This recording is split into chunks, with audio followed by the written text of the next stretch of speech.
Nous sommes le 1er mars 2019. Chers téléspectateurs, mesdames et messieurs, bonjour et bienvenue sur cette plateforme de la télévision Renaissance. C'est le journal en langue française. Tout de suite, les titres. Des réactions fusent de partout depuis l'élection des nouveaux commissaires de la Commission nationale indépendante des droits de l'homme. Pour Pacifique Ninina Hadoué, on ne peut rien attendre de nouveau chez eux, car vu leur profil, ils ne seront qu'au service du régime. Que faisait Paul Baril à l'hôtel du Source du Nil? Que faisait Anatole Senghioumva à l'hôtel Le Doyen autour des dates de l'assassinat de Melchior Ndadaye? Vous allez encore une fois suivre Innocent Mourodi pour les éléments essentiels dans le contexte de cet assassinat. La jeunesse ne devrait pas être manipulée par des politiciens. Ce sont des propos de Faustin Ndikoumana, président du PARSEM. C'était au cours du lancement de la campagne Ukuri Kuiduhanze. Voici pour le sommaire.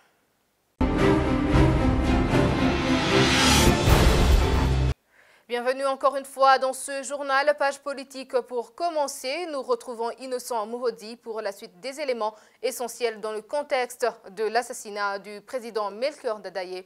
Et c'est le directeur de la télévision Renaissance de s'interroger. Que faisaient Paul Baril et Anatole Senghioumva à Bujumbura et près du palais présidentiel? Le premier était chargé de mission auprès du président François Mitterrand. Le deuxième était agent des renseignements chez Habyarimana. Innocent Mourodi ajoute que par ailleurs, le président Ndadaye n'a pas été protégé alors que le plan du coup d'État était connu à l'avance. J'aimerais commencer par rappeler un élément du contexte encore une fois avant 1993, durant la campagne électorale. Il y avait quand même une forte ethnisation. Il ne faut pas oublier qu'on sortait de Nhega Marangara, où il y avait une tentative d'extermination des Tutsis qui venait du Rwanda par Habyarimana et la répression qui s'en est suivie. Malgré le processus de débat sur l'unité nationale, la charte de l'unité nationale, puis 1993, c'est quand même pas si loin que ça. De 1988 à 1993, la période n'est pas si éloignée que ça, les blessures étaient encore un peu trop fraîches.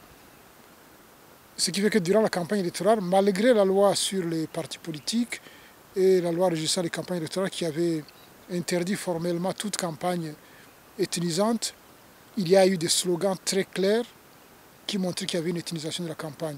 Certains qui disaient que si vous voulez la paix, il faut voter pour le président Buyoya.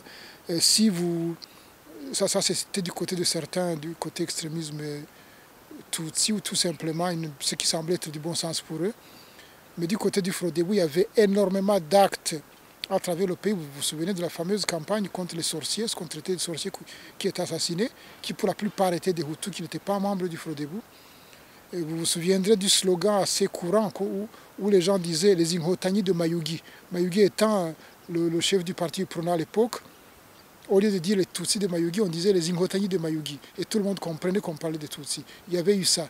Et à la victoire du parti Frodebo, certains dans l'entourage du président ont précipité des réformes qui ont été tout de suite perçues comme une chasse aux sorciers, une chasse contre les Tutsis en fait. Que ce soit dans l'administration, vous vous souvenez des sinistres terminologies du genre Gususurutsa, etc., où les tensions s'accumulaient, les questions de terre par exemple aussi dans le sud. Une série de réformes qu'avait stoppé le président Ndadaye parce qu'il se rendait compte de ce que c'était en train de créer comme tension dans le pays. Donc c'est un contexte qu'il ne faut pas perdre de vue. Forte ethnisation, des réformes qui rajoutaient encore de la tension à la tension, mais en même temps, tous les prétextes étaient bons pour ceux qui étaient du camp de l'extrémisme et tout aussi pour s'en prendre au président. Et ça, c'est des éléments du contexte que je rappelle. Maintenant, il y a deux interrogations moi qu'il faut soulever ici. La tentative de coup d'État était connue depuis le 18. Depuis le 18, le responsable de la sécurité du président avait été avertir, notamment l'éditeur militaire, en disant il y a quelque chose qui se passe, il y a comme une tentative de coup d'État qui risque de se passer.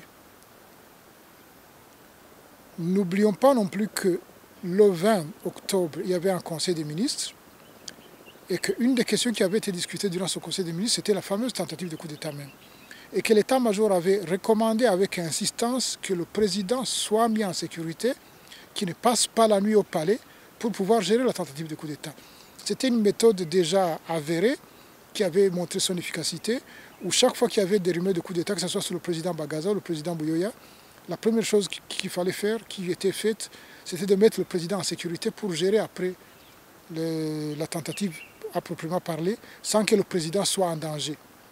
L'état-major suggère que le président soit mis en sécurité.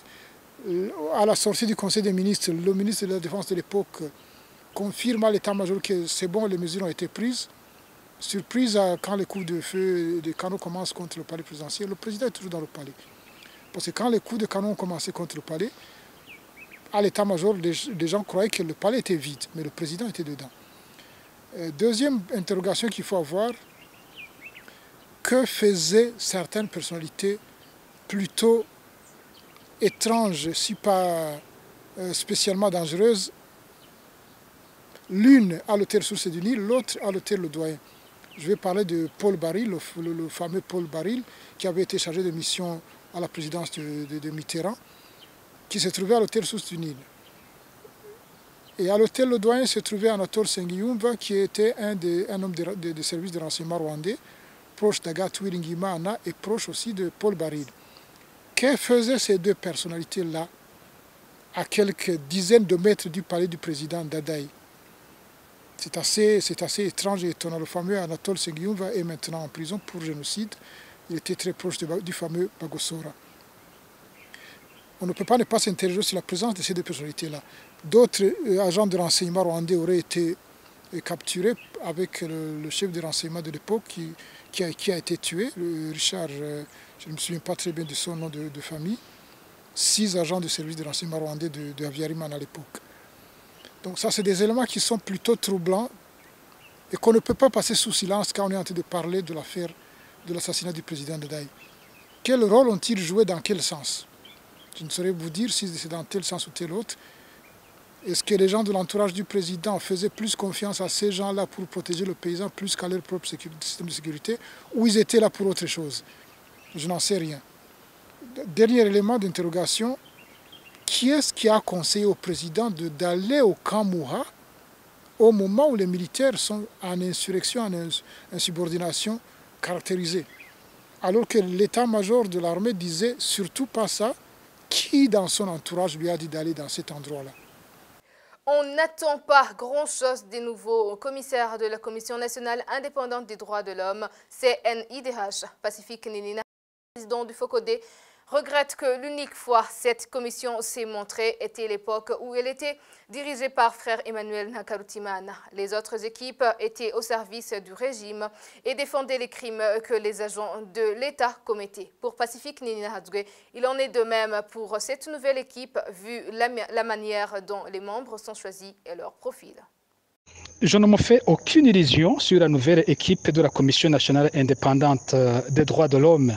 Depuis la création de la CNDH, nous avons connu une première équipe qui bénéficiait de la confiance de tous les partenaires, aussi bien de la société civile, de l'opposition, du régime, mais aussi des partenaires du Burundi. Qu'est-ce qui faisait que c'était quoi le secret de cette première équipe, l'équipe qui était dirigée par le frère Emmanuel Nakarutimana? C'était des commissaires qui s'étaient distingués dans leur vie, dans le combat pour la promotion et pour la défense des droits de l'homme. C'était des défenseurs déjà engagés, déjà reconnus et déjà connus dans le pays dans leur engagement pour la cause des droits de l'homme. Vous vous souvenez que c'était une commission envers laquelle les gens qui étaient menacés par le régime se réfugiaient. Vous vous souvenez que dès le début de la CNDH, des militants du FNL qui étaient recherchés par le renseignement burundais se sont enfouis dans les enceintes de la CNDH alors qu'elle était encore au début, alors qu'elle n'avait aucun moyen financier dans cette situation. Ce qui a complètement changé avec la deuxième équipe de la CNDH, celle qui était dirigée par Jean-Baptiste Bali-Bonekeza. La deuxième équipe s'est illustrée plutôt dans la défense du régime au moment où des crimes graves étaient en train d'être commis. Dans le cadre de la campagne d'Ondeza, par exemple, nous avons constaté que 70% des familles de victimes se sont adressées à la CNDH, mais que la CNDH n'a rien fait. Et parfois, la CNDH n'a même pas mentionné dans ses rapports annuels ces cas de disparition forcée, alors que nous avions mené des enquêtes et que nous avions publiées, alors qu'elle avait été saisie par des familles de victimes. Et c'est ainsi que la CNDH a perdu son statut A. Nous ne croyons pas, nous n'avons aucune illusion alors sur la troisième équipe. Celle-ci est nommée par un parlement complètement dépendants du CNDD-FDD.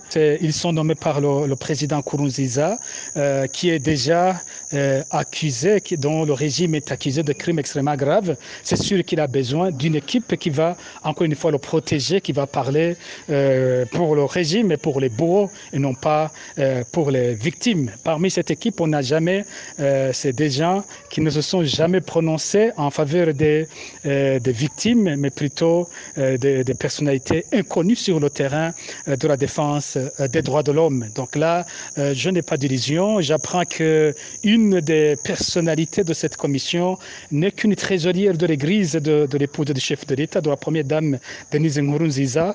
Et là, on comprend que plutôt c'est une commission qui est là, encore une fois, pour couvrir les crimes du régime. La jeunesse ne devrait plus écouter les politiciens qui les manipulent. C'est dans ce but que le PARSEM a initié une campagne nommée Ukuri Kubiduhanze, dédiée aussi à relever les défis que guette le pays. Suivez Faustin Dikoumana, président du PARSEM. Aujourd'hui, l'organisation PARSEM lance une campagne intitulée Ukuri Kubiduhanze. Ça veut dire la vérité sur les défis. Le contexte politique aujourd'hui, le contexte économique du pays nous impose une réflexion et une lucidité par rapport aux vrais défis du pays. Nous lançons alors cette campagne pour permettre au Burundi de réfléchir, d'afficher une lucidité devant les défis, les grands défis qui, une fois ils ne sont pas levés, risquent vraiment d'orienter notre pays dans l'abîme. Quels sont les objectifs alors principaux de cette campagne? Il vise à réveiller la conscience des Burundais, la conscience citoyenne, et l'éclairer sur les véritables défis qui hantent notre pays dans tous les secteurs de la vie nationale, économique, gouvernance et droits de l'homme, pour inaugurer un véritable changement de mentalité et comportement préalable au redressement de la nation. On veut contribuer aussi à travers cette campagne à remonter la qualité du débat politique pour que de ce débat jaillisse la lumière des solutions idoines. Permettre aux hommes intellectuels et honnêtes à refaire surface dans leurs contributions, car leur place ayant été déjà occupée par des spéculateurs, des incompétents, des malhonnêtes, les charlatans qui essaient de se cacher, c'est-à-dire qui choisissent les partis politiques comme leur bouclier protecteur. Faire découvrir à la jeunesse les véritables enjeux de leur avenir pour accroître le discernement politique et partant éviter les manipulations, particulièrement dans cette période pré-électorale. De ne toujours pas penser que la communauté internationale, à elle seule, pourra résoudre nos problèmes ou quelle est la base, la cause de nos problèmes. Permettre la naissance d'autres références de leaders comme Rwagasore et Ndadaye. Ces illustres personnalités doivent avoir des successeurs. Permettre aux successeurs aussi potentiels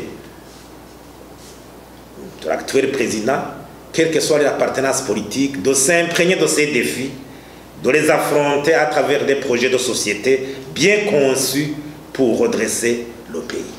Les représentants des associations pour le transport des personnes demandent 47 véhicules et 48 bicyclettes qui ont été saisis par la police soient remis. Le commandant de la PCR, quant à lui, dit pouvoir les remettre après avoir payé une amende, mais qui n'est pas encore précise.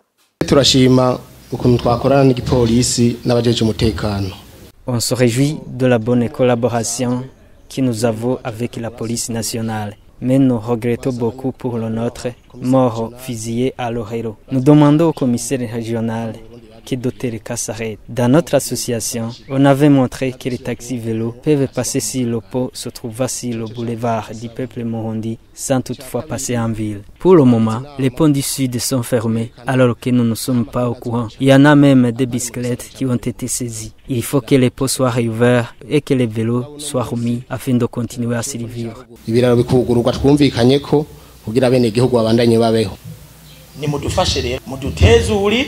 Nous vous prions d'avoir pitié de nous comme on s'entraide mutuellement. La Trabou a pris une décision en décembre de créer un centre de formation pour les chauffeurs du transport en commun.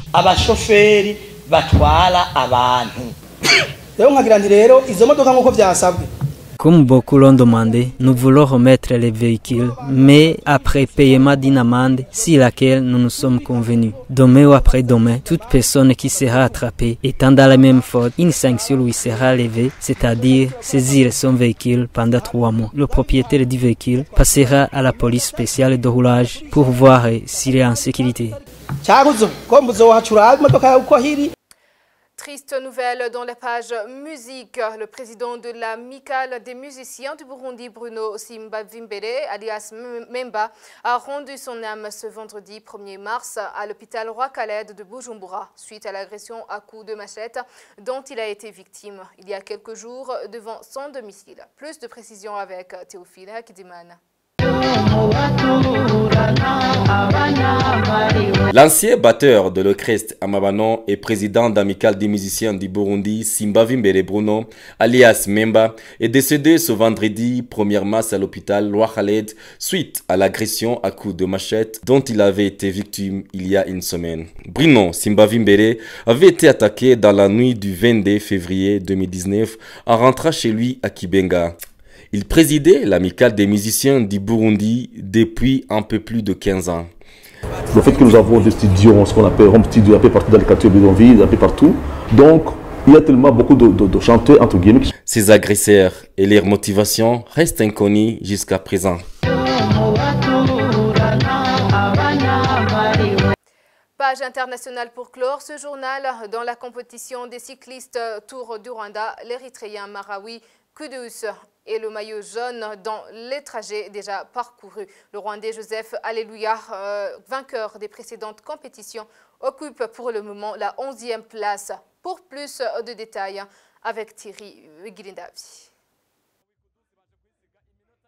Le cyclisme sur route Tour du Rwanda a débuté ce dimanche. Le premier jour, les cyclistes ont fait le trajet Kigali-Rwamagana aller-retour, une distance de 111 km 800 mètres au total. Lors de ce premier trajet, l'Italien Sandro Fedeli de l'équipe d'Elcom Marseille est arrivé en tête de la course. Il a parcouru ce trajet en 2h41 minutes 32 secondes. Le Rwandais Joseph Alléluia n'a eu que la 4e place. Lors du deuxième étape, Kigali-Houye, les cyclistes ont parcouru une distance de 120 km 300 mètres. L'Érythréen Melawi Kudus de l'équipe Astana, en 3h2 minutes 17 secondes, est arrivé en tête de la course. Ainsi, il a détrôné le maillot jaune. Lors du 4e étape, les cyclistes ont quitté Houye pour se rendre à Lubavu. C'est le plus long trajet du Tour du Rwanda, avec une distance de 213 km et 100 mètres. Melawi Kudus a gardé sa première place. Lors du 4e étape, les cyclistes ont fait le trajet Lubavu-Kalongi, une distance de 102 km 600 mètres. Le Colombien Edwin Avila de l'équipe Israël Cycle Club a parcouru ce trajet en 2h37 minutes 32 secondes et est arrivé devant tout le monde. Tandis que l'Érythréen Binyam Gilmey a remporté la 5e étape de ce jeudi. Elle concernait le trajet allant de Kalongi vers Musanze. Il a utilisé 3h42 minutes 1 seconde. Lors de la 6e étape de ce vendredi du Tour du Rwanda, les cyclistes ont parcouru le trajet Musanze-Kigali-Bugesera. Le Polonais Przemysław Kasperkiewicz de l'équipe d'Elcom Marseille a roulé plus vite que ses camarades. Il a parcouru une distance de 120 km 500 mètres en 2h49 minutes 57 secondes. Dans le classement général, l'Érythréen Melawi Kudus vient toujours en tête. C'est lui qui porte le maillot jaune. Merci Thierry Wigilindavi. C'est par ici que prend fin ce journal. Merci de nous avoir suivis. À la prochaine édition.